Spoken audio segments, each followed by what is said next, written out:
The Mineola Hotel, the Grand Lady of the Lakes, is a very important part of the Prohibition era in Chicago, and the once symbiotic connection between the hotel and gangs within Chicago is irrefutable. The call for demolition of the building is a repugnant act that will further blur the diminishing history of Chicago. The structure that was constructed in 1884 as an elitist hotel has over time become a physical representation of the timeline of organized crime in relation to the Prohibition. It's 225 feet long and 4 stories high, and is considered the largest wooden structure in Illinois. The hotel was built as a private clubhouse for Chicago's greatest inhabitants, but by 1891 it had been sold to Edison C. Howard, who remodeled it into a public hotel for all people alike to enjoy. As early as the 1910s, Fox Lake was known for its drinking and gambling establishments. The Chicago Tribune reported it was worse than in the Levy district of the city. Later on, it was placed at the National Register of Historical Places in 1979. The register is the nation's official list of cultural resources worthy of preservation and is administered by the National Park Service. My name is Al Frank. I was born and raised on Fox Lake, unincorporated area of Lake Villa, just a short distance away from the town of Fox Lake, actually.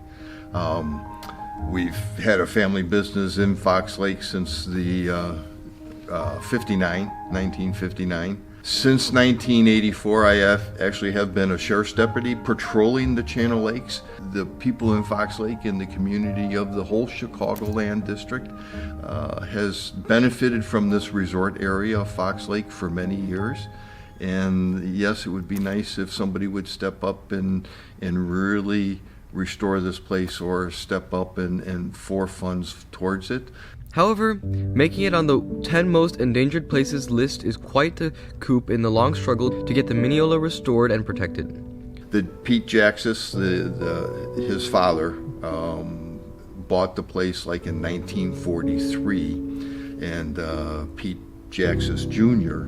actually, well, we call him Senior today because his father's passed away, but he owns the place and has been involved in this place ever since 1943. Grew up there.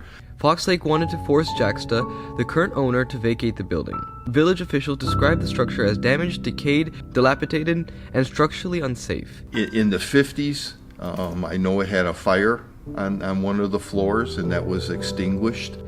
Not too long ago, the building was deemed too dangerous and was not only closed down but also boarded up.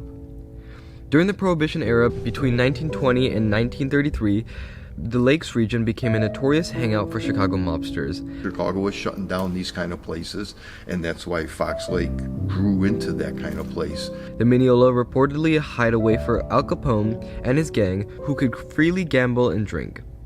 In 1951, Governor Stevenson got rid of gambling and prostitution. This is when everything died out here in Fox Lake, according to Jaxta.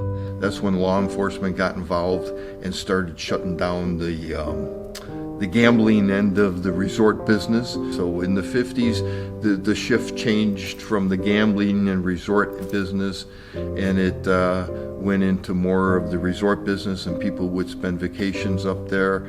So, despite what many might believe, organized crime kept the Mineola Hotel alive in a form of a symbiotic relationship between the mobsters and the state of the Lady of the Lakes.